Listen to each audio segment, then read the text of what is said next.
traditions of oral learning to those powered by the information and communication technologies, the seminal act of learning has gone through an entire metamorphosis. The face-to-face transmission of data, information, knowledge and wisdom from a guru to that of a shishya has diversified immensely. One can retrieve almost all possible information around the world by an intelligent selection of some search strings. The various knowledge repositories are fast becoming accessible, transcending the all possible boundaries laid down by physical as well as human nature. One can access the wisdom delivered by the top gurus across the world through the now prevalent massive open online courses, MOOCs for short. Today we have with us a galaxy of modern saints of technology who are here to profess the gospel of technology-enabled higher technical education.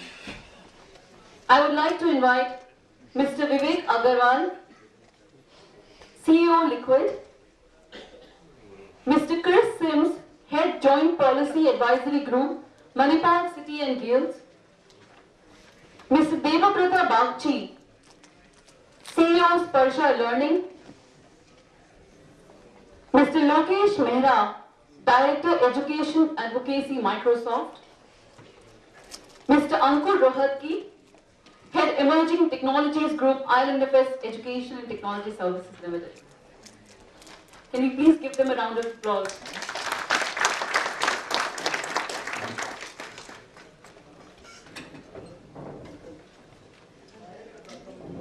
Our distinguished panelists, I request them to please take their seats on the stage and illumine us as to what all the various technological solutions can do and what it can't in higher technical education today. As Professor Sanjay Sarma, the newly appointed Director of Digital Learning at MIT, told us in our last issue that the technology will only be useful if we create a culture of egalitarianism, professionalism, respect, curiosity, analysis, research, and hands-on skills. I would like to request Mr. Ravi Pokharna to initiate this Mahakumbh of technology-enabled higher technical education. Thank you. Good afternoon, respected guests, and good afternoon, speakers. The agenda of this session and the intent of the session is based on our experience over past few years on the relationship that technology measures share with the institutes or colleges or campuses where the technology is intended to be implemented. There is a mystical relationship which is shared between the two entities, and we thought a direct discussion on such a platform would help demystifying the entire problem. I would just take liberty of putting my assumption of the problems that are faced by institutes and the thought process with which the technology implementer is thinking. From one side, from the technology implementer side, there are no doubt I should start by saying that there are the day I got out of my schools and college days, since then the technology which has come up, and I would take specific examples. Let's say startup Sparsh Technology, Mr. Devabrata, he's an IIT KGP alumni, he's here. Sparsha Technology, which talks about virtual electronics laboratory. I still remember my oscilloscope and etc. days. There were limited of those devices, and we only used to get few hours to practice. So here is there an opportunity. You've got virtual access, you've got all the dimensions with you, and you can practice them. So technology like this, technology like Kian from ILFS, Liquid e-learning English Ed solution, and so on and so forth. These technology solutions, comparisons on which is better, which is not, is one part of it. But these technologies which has come up in say last decade or so have certainly helped in overall learning process of student, as well as in assessment of the learnability of a learner, which an institute would be interested in. But the issue still is, whenever we have had discussions, we traveled to Bangalore also, met many technology companies. The assessment was that colleges and institutes or universities still look at technology as a promotional tool. How, in what way can I put it in the brochure? This might not be true for many of gathered audience here, but for, let's say, I'm taking a liberty for most of a majority. This is the scenario, that how can this be used as a promotional tool to eventually get more students applying, or eventually get should translate into placements. That is one issue. And secondly, the colleges, from the colleges side, there is and I'll be very blunt and direct here. The colleges have, or the institutes or the universities have an issue that the technology is just pushed by convincing them in a presentation of an hour or 2 hours or some few multiple presentation. The technology is pushed, and I wouldn't take names of companies, but then there are companies wherein technologies has been implemented, but the usage is very rare. We know of technology majors in education which are today suffering from issues because the implementation is very rare. And I'll go direct and I'll quote an example. Because most of these technology solutions are based on a finance model wherein you have to pay something in the beginning and there is a monthly or a quarterly and so on and so forth. So there are issues that colleges are not willing to move forward on the finance front. They're saying that our people are not using it. When you showed it to us, we thought this is the thing and our college would get to the next level, but then it is not being used. So recently the new technology companies and the people who have been able to mold themselves to the the new environment, they have kind of incorporated this aspect that we need to look at the usability also. So with this little background, and I would request Lokesh Mehra sir from Microsoft to kind of be a sort of moderator, and we can have let's say roughly a 5-minute per person sort of, we can hear people, the learned people here, and then I think an open question answer round wherein the more frank the better it gets kind of model, and let's start there. Yeah, so Thanks, Ravi.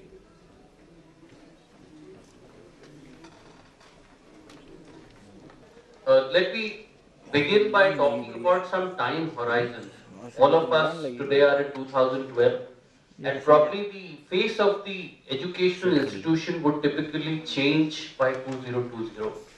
And there's some technologies that are going to get integrated or weaved within our regular curriculum streams, or there would be some which are practically going to take some time to come into India.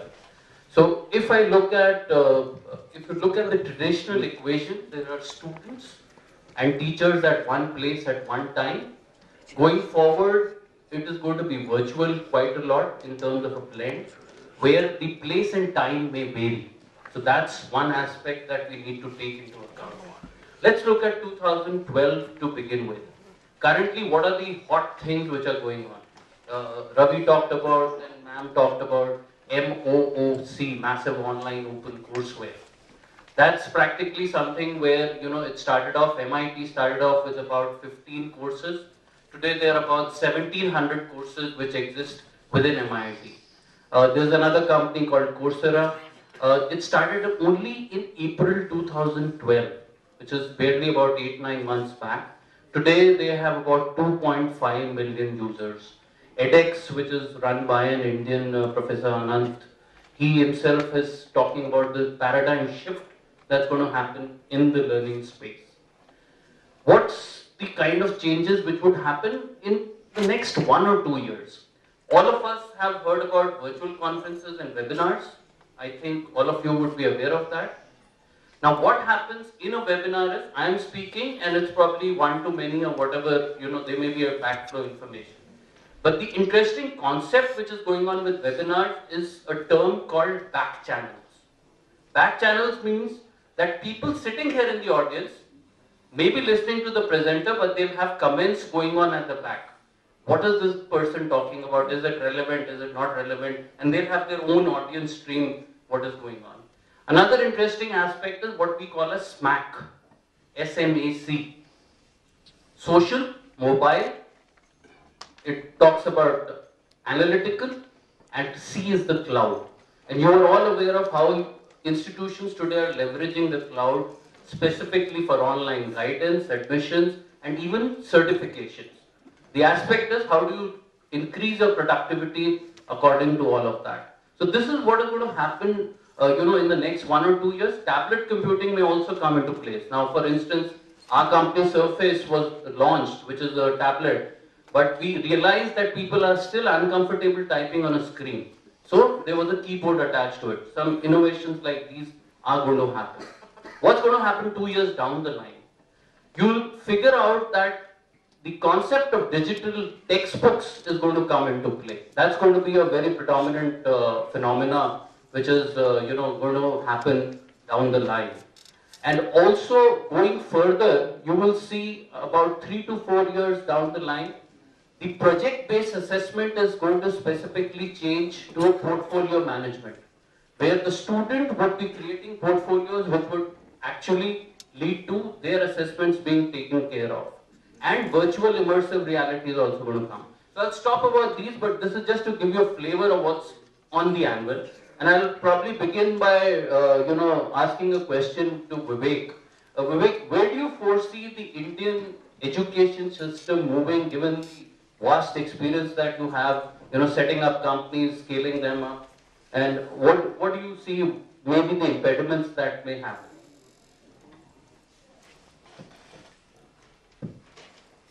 Thanks. Of course, that's the trillion-dollar question. I guess anybody can answer that, can do very well.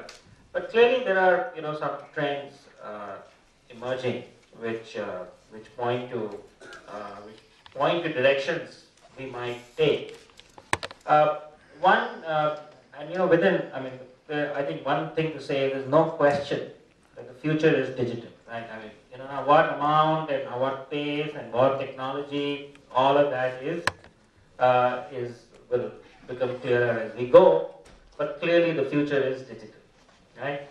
I think from a curriculum, from an Indian education system, one challenge that I think we talked about in the morning, we are past the quantity problem, in some sense. We are now at a quality problem, right? How do we provide? Plenty of institutes, I think I was reading an interview from somebody from AICTE that said there are more colleges applying to close than applying for new permissions. A lot of colleges are running, at less than full capacity. So clearly, for whatever, I know there are numbers, 500 million, is that, but for practical purposes, there is no quantity problem. There's a quality problem, right? There's a lot of talk about our engineers and other graduates are not employable, right? But one big trend from the technology side, and I think how the quality will improve. I think there's been too much. So if you look at any technology-based solution, there are 3 components. There is technology, there is content, and there's services. Okay, I'll just spend half a minute in each. So technology, from e-learning, it means the hardware, it means the infrastructure, internet access, it means the LMS, and all of that. There is content, engineering content, it means, any content that's there. And then there's services, which is, how do you put it all together, assessments, feedback, tracking, analysis, support, e-query, whatever it is. Right? I think there's been far too much focus on content and the technology part. There's been too much assumption that you put infrastructure, you put some good computers and put some good content and things will work. Right? As far as content is concerned, today you heard about Coursera and you heard about edX and there's Udacity. Lots of content today is available, right? For school, for younger children, there's Khan Academy, right? So there is so much content available online. Right? The question is, how do you use it?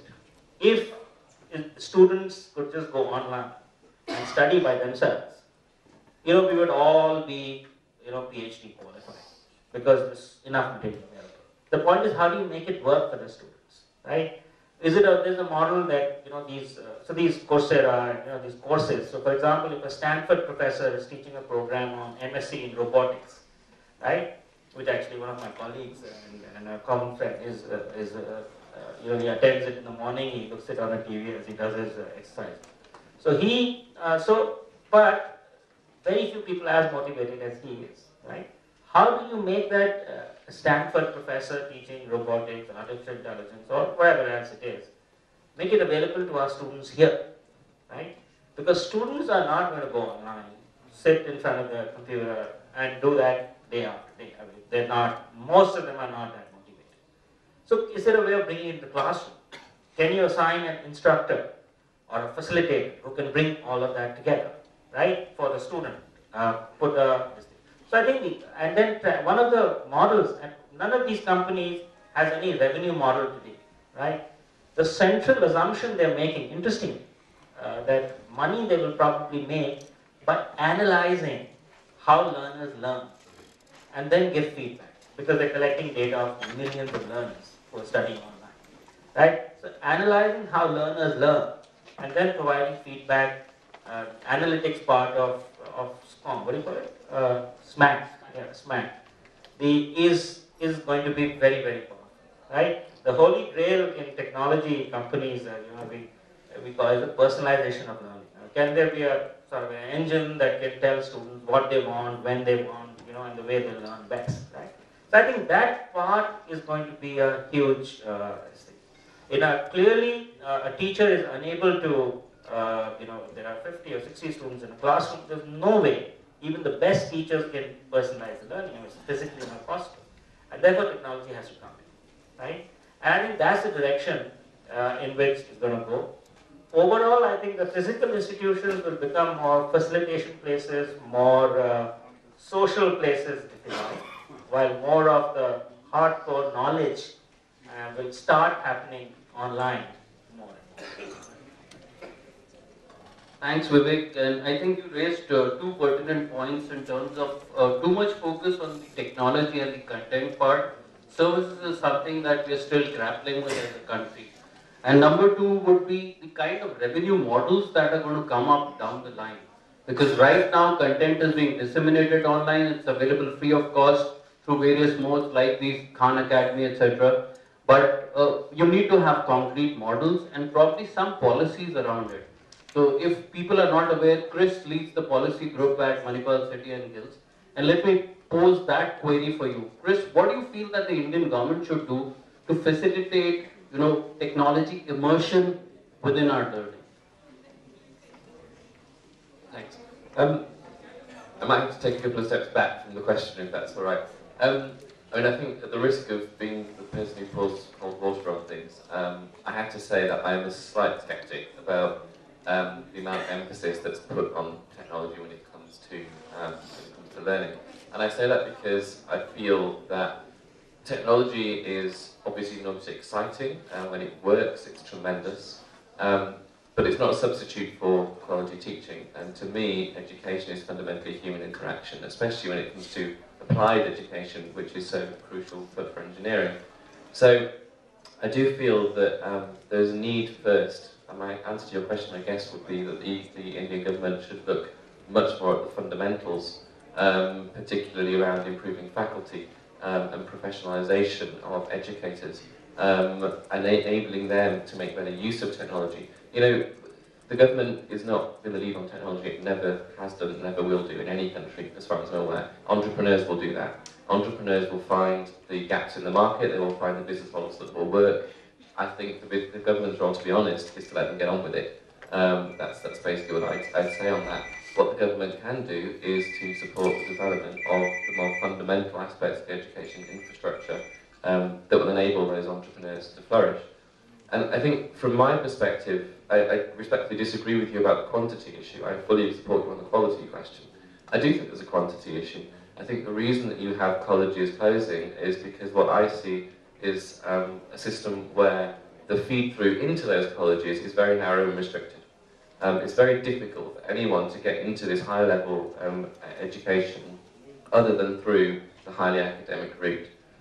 We all know that ITIs have a quality issue. We all know that the apprenticeships model in India is not working as well as it should. And what I would like to see is a focus on those pathways. And again, this is where I think there's a need for both support for the fundamentals of the system, but also the role of potentially technology being harnessed to actually boost the number of students coming through alternative routes, and therefore filling those seats in those colleges of higher learning, and helping to address both the quantity and the quality issue. And I think that's, to me, has been the elephant in the room throughout this morning, is how we can address those alternative routes, work-based routes, routes for people who prefer to learn by doing rather than by sitting in a classroom. And that's where I'd really like to see a bit of focus. Thanks, Chris, and for raising specific agendas in terms of education as more human interaction. Technology is just an enabler. And number two, he talked about something which is probably very critical for all of us sitting in this room, which is faculty empowerment.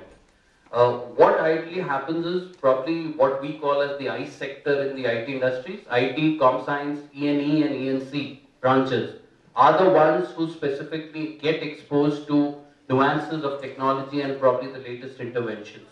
But the other branches, which may be as diverse as yoga, Hindi, archaeology, are the faculty typically exposed to technology out there? And Chris talked about educational infrastructure, with the government putting in a lot of funds and impetus behind it. So Ankur here leads new initiatives from IRNFS. And let me pose this question to you, Ankur.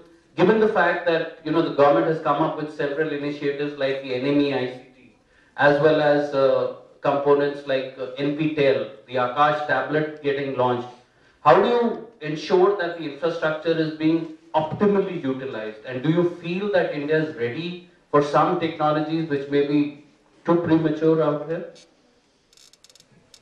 Thank you. Firstly, I'd like to broad base that question a little bit, and coming to faculty empowerment, I think one of the reasons why technology has been, if I may say so, a failure in the classrooms in India today is primarily because technology introduction into the classroom is essentially a transaction between a technology company and whoever makes the purchasing decision within an institution. The faculty is just thrust upon, the technology is thrust upon the faculty to deliver whatever courses they are doing. So there is always a lot of mistrust because the faculty fears getting replaced by technology, and also there's this concept which I'm sure everyone here understands, but